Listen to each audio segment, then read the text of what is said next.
to tell you the story of Kate Shelley. She was a 15-year-old girl. The date was July 6th, 1881. She lived in Honey Creek, and a big rainstorm hit their area in the Des Moines River Valley, located in Iowa. Kate was up late. She was hearing the rain pelting down. She knew that flooding was happening, and suddenly she heard the pusher train tumble off the Honey Creek Bridge into the water. Now, Kate's father had worked for the railroad before he passed away, and she had learned a lot about railroad operations from her father. And so she knew that the Midnight Limited was full of passengers and would soon be passing over that same bridge. Not wanting them to fall into the water, she grabbed a lantern and she headed towards the railroad track. She needed to get to the train depot. But in order to get to the train depot, she had to cross the same bridge where the pusher train had fallen off. Now, if you are not aware of what a pusher train is, if you've heard the little kid's story of the little engine that could, I think I can, I think I can, I think I can. And so that little train was trying to get up a big incline, and it was struggling some. So it was like, I think I can, I think I can. What those pusher trains would do is they would come up behind those trains that had heavy loads, and they would help give them a push to get them up the incline and over it. And so she had to cross this bridge where the pusher train was in the water below. She got down on her hands and knees, carrying the lantern, and she had to cross on her hands and knees, going over broken boards. And the train, she knew it was below, but there was nothing that she could do to help them by herself. And she needed to stop the passenger train, so she continued on her journey until she got to the depot with the rain pelting on her in that storm. And so she finally got there, and she arrived in time to tell the workers there, and they were able to flag down the passenger train and get it stopped before it headed on straight into the water, just as the pusher train did. And so she risked her life to cross that bridge to warn others. And because of it, many lives were saved, and she was able to lead rescuers back to where the pusher train was laying in the water. There was 4 workers in that pusher train, and sadly, only 2 survived.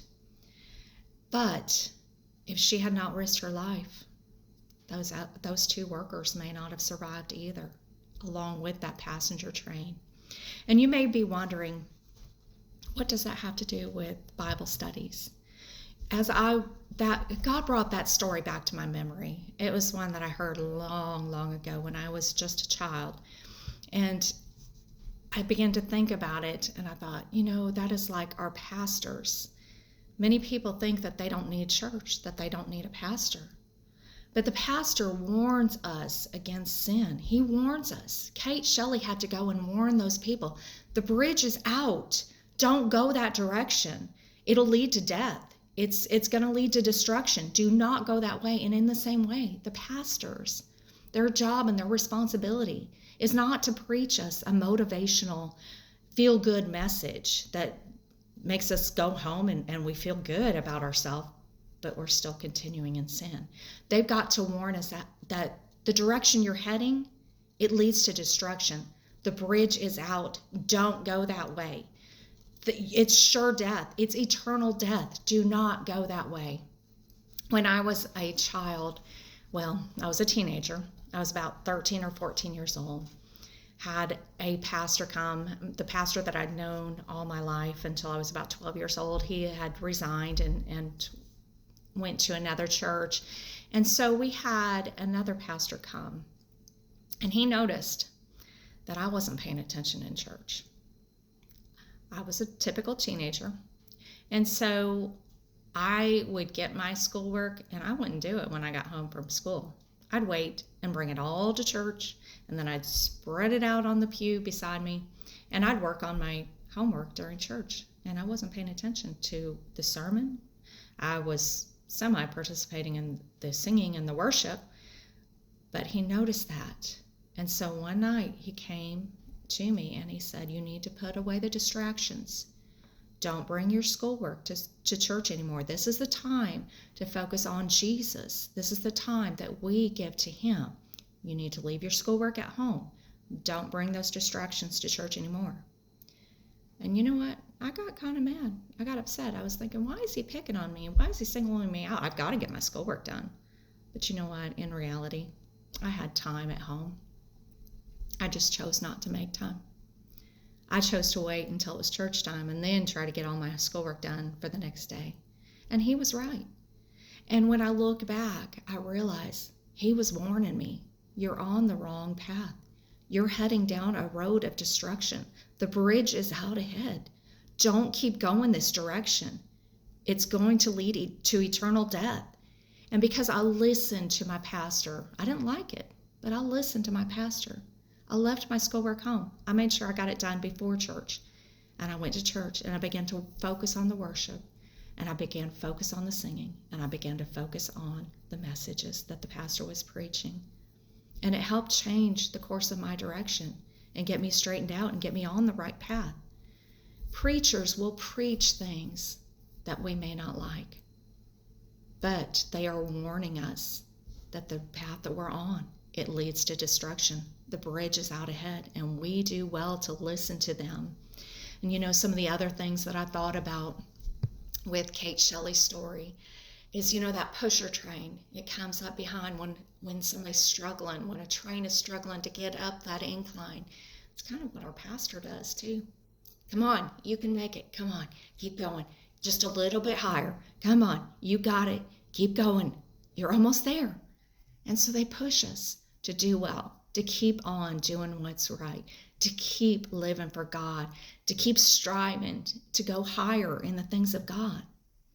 And then the other thing that I saw from the Kate Shelley story is that she learned from her father. She learned about railroad operations from her father. And because she had observed and she had listened to what her father was saying when he was teaching her things about his railroad workings, she was able to have knowledge to know that if she didn't do something, more lives were going to be lost. And so she listened to her father. In the same way, we need to listen to our preacher. We need to listen to our pastor. We do need pastors, because the pastors, how shall they hear without a preacher? We need preachers in our life. We need pastors leading and guiding us, because they are the watchmen on the wall. They are telling us what is right and what is wrong. They are warning us of danger. When they see the sword coming in our direction, they're warning us to not go that way, to save our soul. And so we do well to listen to our pastors. There's so many more things that I could tell you about this Kate story that could relate to us, but those are some things that I wanted to share with you about the Kate Shelley story. We need to warn others.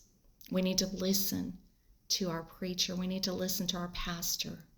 And because if we listen to our pastor, if we listen to our preacher, if we listen to the Bible study teachers, and we begin to pray, and we read our Bible every day, and we listen to the voice of God, the voice of God is going to help us so that we can help lead others on the right path as well. Because our duty, it's not just the pastor's duty.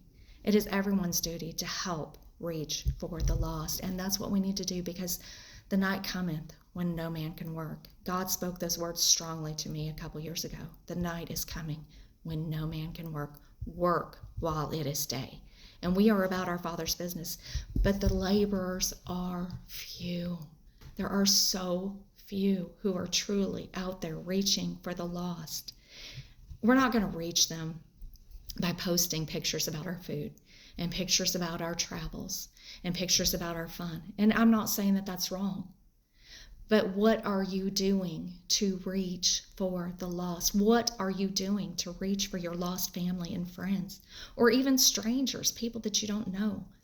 We have got to reach out to them and warn them that the path that they're on, the bridge is out. It's leading to destruction. The path that they're on is leading to sure death eternally. We've got to warn the lost, the backsliders. We've got to reach out. Help your pastor, help your pastor's wife to reach the lost. It is not just the pastor's responsibility. It's the pastor's wives too. And it's every saint's responsibility. Every born-again Christian, it's your responsibility to get out there and labor in the field. Warn others that the path that they're on is leading to death. The bridge is out ahead. Get on the right path. We've got to work while it is day, because the night is coming when no man